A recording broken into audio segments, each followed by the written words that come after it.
I already covered the entirety of the Lion Guard, so I really thought I would never touch this franchise again. But if there's one thing Disney knows how to do, it's beat a dead horse, or in this case, beat multiple dead lions. And regardless of the animal, why wouldn't they? It made $717 million in the box office for this backstory of a movie released in 1994 that they also recreated in 2019. Sequels, prequels, and even recreations are here to stay. And they're live action now for some reason. Butt lovers, welcome back to whatever this is. I overanalyze media, mostly cartoons, and my videos are for adults to have a cheeky laugh. I was not planning on making this video, even with the demand for it, because I thought I had nothing new to add about the Mufasa movie. But curiosity got the better of me on a long plane ride, and I realized I actually have so many thoughts. The only thing you need to know going into this is Mufasa. He was the king, the Lion King of the Pride Lands, father of Simba, and this is Mufasa's brother / Simba's uncle, Scar. As you can see, Scar has a scar. Throughout The Lion King, he does not hide his angst even for a second, but somehow no one thought he was capable of killing his brother. If only Mufasa listened to the advice he was given throughout the movie, Mufasa's royal advisor Zazu, pretty much in no uncertain terms, said, "Your brother Scar is not worth the trouble. You should kill him before he kills you." He'd make a very handsome throw rug. Zazu. Scar used his nephew Simba as bait, threw his brother Mufasa into the stampede, which Simba somehow didn't see. That part always confused me a bit. And the final moments were especially brutal. Mufasa calls to his brother begging for help. "Brother, help me!" Scar pauses for like half a second, enjoying the view of the king, begging for mercy. Scar digs his claws into his brother's paws, whispers, "Long live the king," and throws him off of the cliff. It is Lion Hamlet. Scar wanted the power, wanted the throne, but exactly when did his resentment for his brother start? And how did he get that freaking scar anyway? Let's go over all the contradictory origin stories.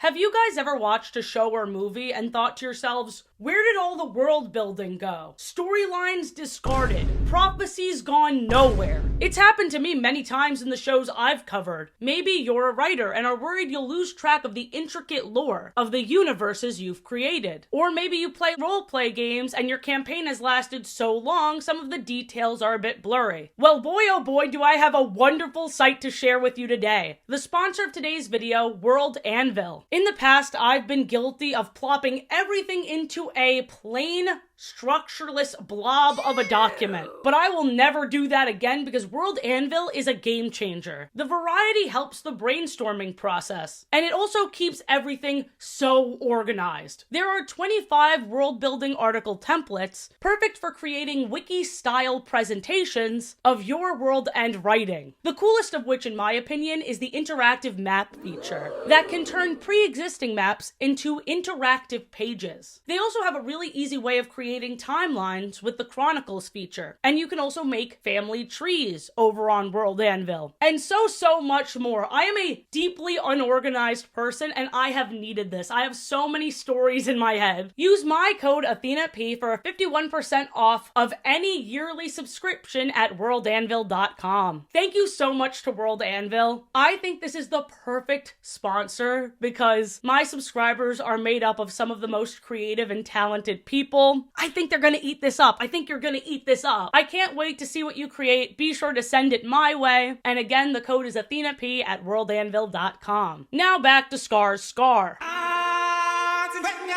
The Tale of Two Brothers story opens with Simba's first child, Kappa. Who are you? I failed to mention Kappa in the Lion Guard video and I have not heard the end of it, but in my defense, Kappa only exists in these pre-Lion King 2 books. The authors were working with what they had at the time. There was no way for them to know that Disney was going to make a Lion King sequel that was going to contradict everything they set up. Kappa does not exist outside of these books. Some people still consider him canon, but the only way for that to be the case is if he died, so this is a different timeline. He was supposed to be the heir to the throne, Simba and Nala's only son, and like I said, Neither of those came to fruition. A lot of Kappa's storylines appeared to be repurposed for Kion in The Lion Guard. Kappa befriends a hyena, Kion befriends a hyena. Kappa has a loudmouthed Hyrax who pokes fun at him named Pimby, who's his best friend, and Kion's best friend is a loudmouthed honey badger named Bunga. Both of these best friend characters even helped Koppa/Kion hunt. Let me read you a bit of the book. Pimby shook with laughter. You'll never catch me that way. Some king you'll make. Immediately, this teasing reminded me of the very first scene of Lion Guard. Me and Bunga were playing Baobab ball, and Kion couldn't handle the pass. Anyway, for the purpose of this video, the only Kappa adventures we will see is of him learning about his deceased grandfather, Mufasa, and his deceased evil uncle, Scar. Kappa was excited to spend time with his father, Simba, who's always busy doing king shit. But Simba's busy doing king shit again. The animals were fighting over water and Simba has to settle a dispute. Wild to see, because in The Lion Guard, it is exactly opposite. In The Lion Guard, Simba would have sent his child son Kion to settle the dispute for him. But this was back when being a leader meant something. Rafiki, a mandrill who is a super wise but eccentric spiritual guide, is the one to tell the story of Scar, one that also features a broken promise. Kappa, this isn't someone you want to be compared to. Back then, there was a drought, so tensions between animals were high. The Lion Guard and the Mufasa movie also featured a drought, by the way. But if I can stay on topic for 2 seconds, you'd hear about how Rafiki stumbled into the Pride Lands during this drought after a long journey and met Zazu's mother, Zuzu. Rafiki is almost hunted by the hyenas, but the Lion King Ahadi stops them. Hunting for more than your fair share disrupts the circle of life. Ahadi is immediately seen as very respectable. He takes his job seriously, and he has 2 sons, Mufasa and Taka. In Taka's first appearance, he expresses that his father should have let the hyenas eat Rafiki. He says this right in front of Rafiki. Dude is in earshot. And to add insult to injury, the shit cherry on top of the shit cake, Taka also calls the old man old. Taka is, of course, Scar. And joke's on you, you scarless Scar. That old man outlives you. Young Mufasa talks to Rafiki about talking with his ancestors in the clouds. Rafiki wonders if Taka has this ability too, but Mufasa says that Taka doesn't do much of anything. Mufasa is clearly hurt that Taka does not like him or their father. But Mufasa, despite all this, still tries to take care of him. While Mufasa and Rafiki are asleep, Taka tries to throw a snake on them, attempting, for the very first time, to kill, or at the very least, seriously hurt his brother. Rafiki was the only one to notice that Taka tried doing this. And he didn't tell Mufasa for some reason. In the book, it even says, Rafiki wonders why he didn't tell Mufasa. Yeah, I wondered too. They never explained that. Taka is not subtle. He, at the very start, is jealous that Mufasa is gonna be the one to take the throne. But more so than that, he's jealous that Mufasa is their father's favorite. I mean, given everything we've seen of you, why wouldn't he be? People will hate the situation they're in, but then ensure themselves that they're stuck as the very thing they hate. The resentment bubbled up after his father promised to take him hunting and had to fall through on that promise because he was doing king shit. Rafiki keeps his eye on Taka, and we see at this point that Taka/Scar has already teamed up with the hyenas. It makes sense because Taka clearly feels discarded, so who better to team up with than other scavengers waiting for the opportunity to pick up scraps. Scraps of attention, scraps of power, scraps of food, etc. The hyenas conspire with Taka to help him become the Lion King because they'll be able to hunt whoever they want, which briefly does happen in the original Lion King movie. So as stupid as they make the hyenas out to be, their plan worked. Taka's original plan was to hunt better than his brother, Mufasa, while they were on a hunting trip together to impress their father. It was a very basic plan to gain their father's respect, one that wasn't fully fleshed out. In the Lion King movie, Scar admits that Mufasa has always been physically stronger than he is. When it comes to brute strength, I'm afraid I'm at the shallow end of the gene pool. But the hyenas take this plan to the next level. It isn't enough that Scar does better than his brother. He has to actively work to make Mufasa look bad, to the point where their father second guesses if Mufasa should be king. Taka/Scar convinces Mufasa to try and negotiate with the buffalo's leader, Boma. But as Mufasa was trying to speak with Boma, Scar's big plan was to tell Boma that Mufasa wanted to fight him. He literally just jumps out of a bush and says, "Mufasa challenges you to a duel!" Boma charged at Mufasa without a second thought. While in the movies we don't really see the characterization of the other animals in the Pride Lands, every time we see them in spin-off media, they are short-tempered and stupid. So this really checks out. While Mufasa is able to run away and temporarily trap Boma, Taka didn't realize the rest of the buffalo herd was after him. Despite the backstabbing, Mufasa ran off to try and protect his brother. And while Taka got his scar, things could have been a lot worse had Mufasa not stepped in. Mufasa and his father Ahadi are huge pushovers. They try to lead with love, and look where that got them. Here's the fatherly lesson and Scar's response, word for word. "Instead of hurting us, you nearly got yourself killed," Ahadi said. "You must rid yourself of the anger that rules you, my son. Perhaps the wound you received will serve as a reminder of this." Taka's eyes filled with anger, then grew calm and clear. "That's right," he gave Mufasa a half smile. "From now on, call me Scar. Father, I won't forget what happened today. I promise." How did they believe that shit? He just didn't want to forget so he can remember what a stupid plan that was and come up with a better one. And I never thought I'd say this, but fuck Rafiki too. He never told Mufasa about the fact that Scar threw the snake at them. The best thing to come out of this backstory is this art featured on the Lion King wiki, where they made Ahadi.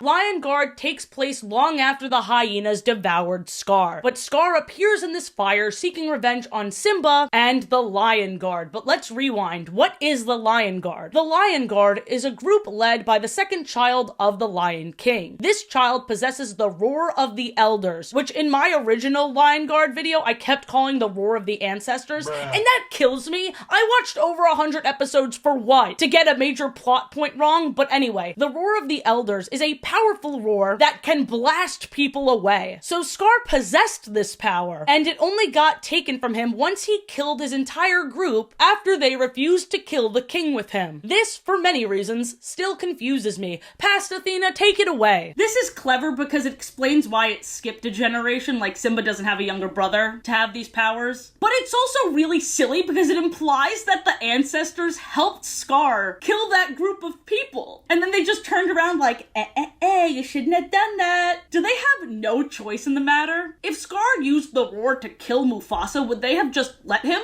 Also, how did he explain where the group went and how he lost his tattoo without any suspicion? What lie did he come up with to completely fly under the radar? That's all the information we get from the pilot, but once Scar returns in the fire, like I said, he sings a whole song about how he got his scar. That's how I became Scar when I led the guard. Stupid and silly and silly and stupid and stupid and silly. Scar was patrolling the Pride Lands as the guard's leader when he ran into this strange lion. I am a firm believer that he had a crush on this guy who never gets a name. But this lion says the most powerful should be king. And Scar was like, wait a minute, that's a good point. And to be fair, it is. Like, yes, let's make the ruler just some guy when the guard is all powerful. That other lion got a snake to attack Scar. And that's how he got his scar. The lion told Scar he'd cure the snake's venom if Scar did everything he said, which obviously didn't work. Scar killed the lion and the snake with his roar and reported what happened to his brother. Now here's where the story differs from all the others.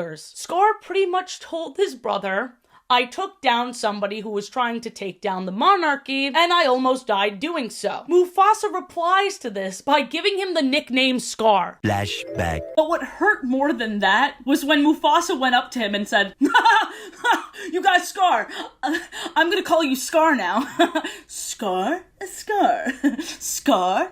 Scar, that's your name now. Which doesn't seem like a Mufasa thing to do. So naturally, when Scar gets a nickname he doesn't like, he keeps it and plans on killing his brother for giving the nickname to him.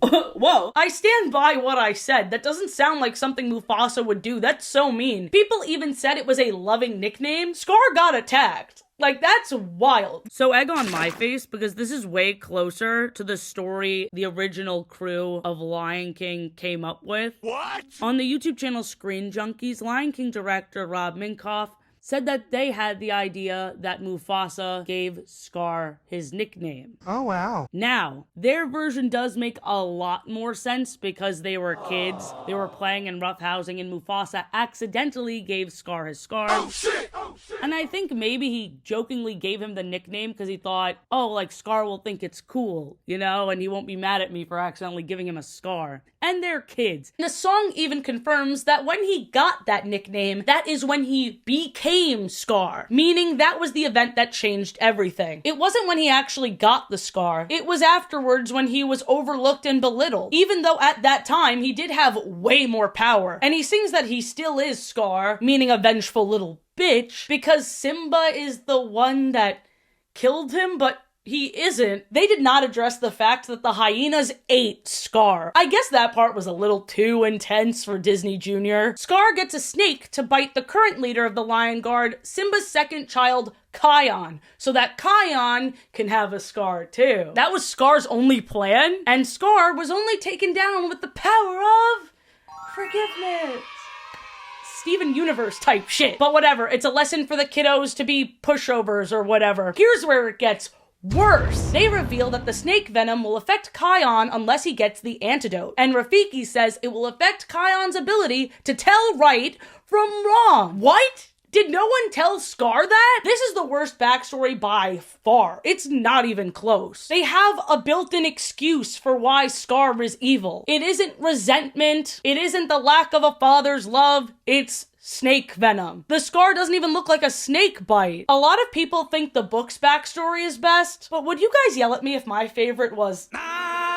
This has nothing to do with Scar and Mufasa, but I just wanted to talk about the current Disney logo, because this is the first time I saw the 3D sweep of inside the Disney castle, and I just felt nothing. And I was so surprised. I remember seeing the Disney logo when I was a kid, and my version was far less grandiose, and I was super hyped. Butterflies in my stomach and everything. And to see it look even better, but for me not to care at all, made me so aware of how much time has passed. And I don't know, immediately such a bummer. Everyone's mentioned it, but I'll say it again. The animation is very jarring. Contrary to what I've been told, I do think it looks beautiful, but tonally, it absolutely does not fit. Like, I'm almost tricked into thinking I'm watching Animal Planet, but then all of a sudden their lips move and I'm like, oh, that's Simba? That's Nala? People think everyone's perception is just clouded by nostalgia, but no, dude, this feels like an entirely different world. Why did it have to be done like this? Why the departure from the classic style? I saw a lot of fans recreate the scenes in the original 2D style, and it just felt like it fit with the original movie better. It's like the saying goes, if it ain't broke, don't fix it. So what is the inspiration behind this change? I tried looking it up, but the filmmakers continue to be vague as fuck, saying it pushes the story further.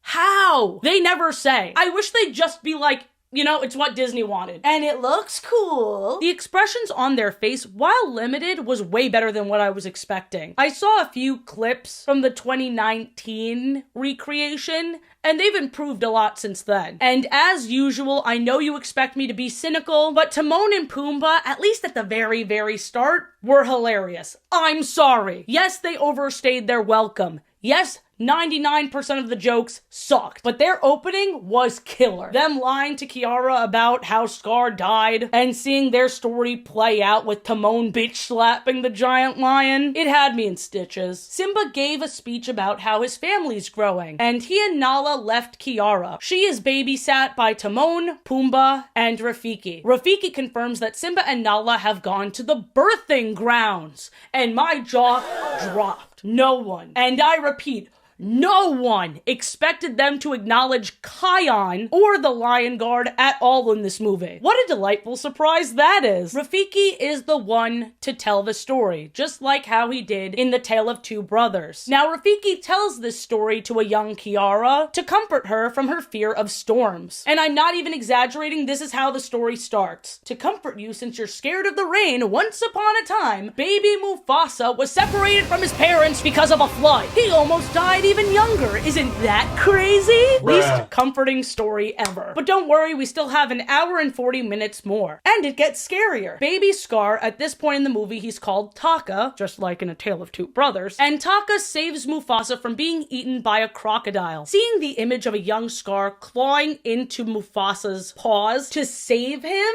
given what we know, is brutal. I gasped, and maybe even said an audible wow. Scar's mother, Eshe, took in Mufasa as her own, while Obasi, Scar's dad, threatens Mufasa, who is a baby at this point, as soon as he meets him. Yo, why is he looking at me like that? What's up, little bud? You got a staring problem, pal? Like what, dude? He's just looking at you. He's a baby. Look at his face.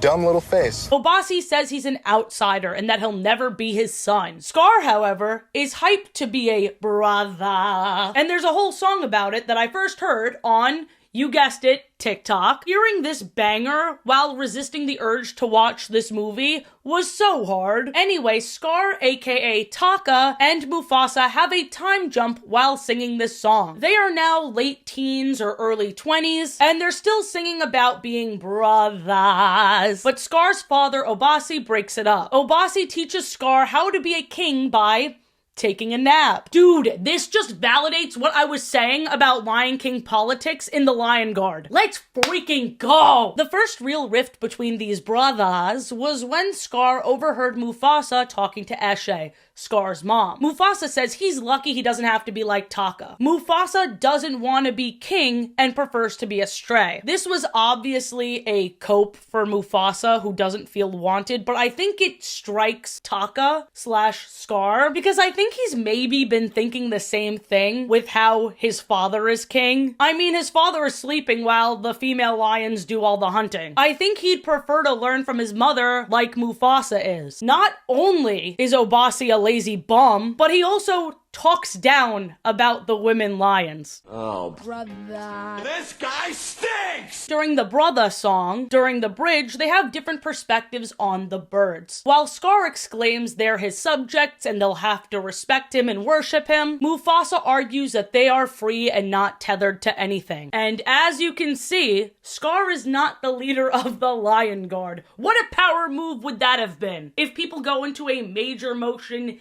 Disney picture and they didn't realize they had to study up with the Baby Show spinoff, they should have done it. That would have been so funny. Halfway through the brother song, Taka just goes, oh yeah, and I can do this! And he roars and half the kingdom is dead. The Lion Guard power probably only exists in the Pride Lands, and we're not there yet. Mufasa is from another place entirely, Taka is from another place entirely, and they get to the Pride Lands by the end of the movie. Hold on to your horses, or lions rather. The biggest moment of shame for Taka, aka Scar, was when these giant white lions almost killed his mother. And while Scar runs away, Mufasa defends Eshe. Mufasa is pretty much the only reason Eshe was alive. While Scar's mom assures him that there's nothing to be sorry about and that she loves him, his father, Obasi, is ashamed and tells Scar to never say what actually happened to anybody. Obasi is a real piece of work because he taught his son how to be a coward and still doesn't blame himself. Dude is in deep denial. The one good thing Obasi did was send Scar and Mufasa away when he heard these giant white lions are coming.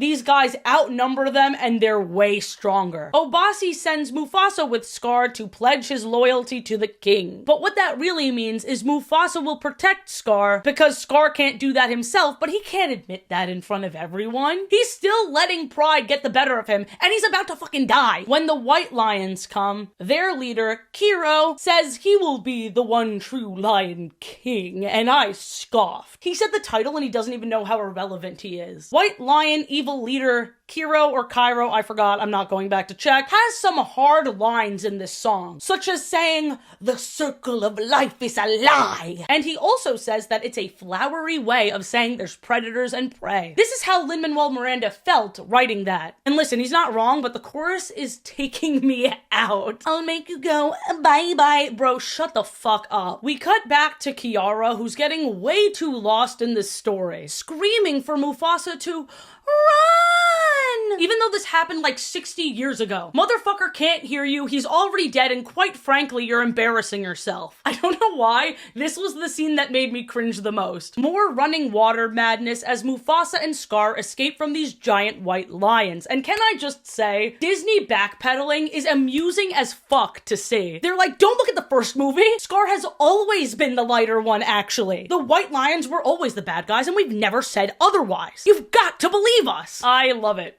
Honestly. Mufasa and Scar meet Sarabi, who's guarded by Zazu. Rest in peace, Zuzu. Scar is immediately infatuated with her, which just checks out with everything else we've seen from him. There is a pit in my stomach. Is Disney making soap operas now? Now we meet Rafiki. He was kicked out by the baboons, and he's like, yeah, okay, whatever, I knew this was gonna happen, bye. The three lions plan on hunting the mandrill, but he says some ominous magical mumbo-jumbo about them going to Malele, a place Mufasa's mother always talked about before they got separated. So now they follow Rafiki. Rafiki is making his way to Malele because he says that's where his lost brother is. In the end, Mufasa is Rafiki's brother, so that, I mean, it's cute, but it doesn't really matter. We see the difference in how Scar and Mufasa treat Sarabi. Mufasa gets to know her and values her as a friend, respecting and helping her get to her goal, and vice versa. She also wants to help him. There's a mutual understanding there. While Mufasa and Sarabi hit it off, Scar, aka Taka, is seen in the distance, singing about how he and Sarabi will be together despite him knowing nothing about her. This is of course a result of Mufasa being raised by the Lady Lions, while Scar is raised by his piece of shit father who says females like it's a slur. So it really makes sense why they are the way they are. It's also important to note that when Mufasa realized Scar/Taka was interested in Sarabi, Mufasa did everything he could to make his brother look good, giving Scar advice about getting to know her, and even lying to Sarabi that Scar was the one that saved her from the stampede of elephants when really Mufasa did. But even with Scar being a fake hero propped up by his brother, Mufasa is just a natural leader, and just the nicest, most caring, chillest dude you'll ever meet, which lines up with his characterization from the first movie. I'm sorry to shit on Lion Guard again, but the whole, he gave me the nickname of Scar, weird. Cannot for the life of me see Mufasa doing that. The group travels up a snowy mountain. Mufasa has the brilliant idea of having Zazu cover their tracks in the snow, and it works so well the white lions have difficulty tracking them. When Zazu completes the task and it's a success, Mufasa praises him and also offers Rafiki a ride on his back. Sarabi admires Mufasa's ability to think about the well-being of the entire group, and echoes his sentiment, I got you. Because that's exactly what he said to her when she was knocked out and he saved her from the stampede of elephants. She remembers now, somehow. Taka/Scar looks on in horror as Sarabi is feeling the love tonight with his brother Mufasa, which is just wild, cause Taka already called dibs. The song Tell Me It's You between Mufasa and Sarabi is genuinely really beautiful. They both feel seen and they can't stop running away from this feeling. Sarabi even said Scar's destiny was to save Mufasa because Mufasa makes the world a better place. Now, I don't know if Scar heard this, because that is a little intense. I'd feel bitter and I'd feel some type of way too. But like I said, he sees them canoodling and the downward spiral is immediate. Scar sings, I saved your life, this is how you repay me? As if Mufasa has to bend to Scar's every whim because of something Scar did when he was like at most 4. Scar, without a second thought, teams up with the White Lions, you know, the one who killed his parents with a cringe song, just because he was upstaged and rejected once. Twice if you count the fact that he didn't save his own mother, but she was really nice to him after that. Scar keeps twisting his face into this super evil smirk that is as close to the original expression as you can get in this new style. A cute nod to the fact that he's evil now, but wait a second, where's his scar? The White Lion followed them all the way to the Pride Lands, aka Malele, and they even announced it was Scar's doing. Scar has this evil little monologue about not getting the girl, and Mufasa has to monologue to these animals he met 2 seconds ago, convincing them to fight with him. A kingdom divided cannot stand. We have to take a stand against evil. They will come for you next. We need to protect the circle of life, etc. And it works. He's a fantastic public speaker. We hear how evil Kyros is when he says, "Everything the light touches is mine," as opposed to Mufasa's classic line, "Everything the light touches is our kingdom." Mufasa is all about community and sharing. Couldn't be America. Why do you always get political? Cause I fucking want to and it's my channel. And a lot of people just need to hear that they're stupid, okay? Canada's gonna be the 51st state. Fuck you. Even if you're saying it as a joke, like, fuck you. Anyway, I was wondering how Scar can come back from this one, considering he's around in the movie where Mufasa is king. The reason Mufasa dismisses his brother's evil as a severe lapse in judgment is because Scar once again saves him. Scar jumps between Kyros and Mufasa and gets a scar. That's how he got his scar. Once they take down the White Lions once and for good, Mufasa does say to his brother that he has a place here, but he does not fully forgive him, saying he'll never say his name again. Scar, just like in A Tale of Two Brothers, was the one to come up with the nickname of Scar. Fascinating. Mufasa reunites with his mother, but his father passed away. He is told that his father lives in you, just like what's said to Simba about him after he died. The movie ends with Kiara meeting her little brother. They never say the name Kion, but I think the Easter egg is to appease the fans of the show. So the Lion Guard is at least a little bit canon, but there's no such thing as a Lion Guard because that would be insane. Now there's a lot to unpack here. Some people say that Scar turning evil because he didn't get the girl is unrealistic, but like, were we watching the same movie? Are we living the same life? Like, this shit happens all the time. There are a lot of people who do not know how to take rejection. And these brothers' bond was surface level as hell. Like, yes, the song was a bop. They've been singing the same song for 18 years now. What did you say about my brother? Wasn't it so kingly when I saved you? Yeah, for the 15,000th time, Taka, you're the man. My father says females are all bitches and hoes. Taka, what the fuck?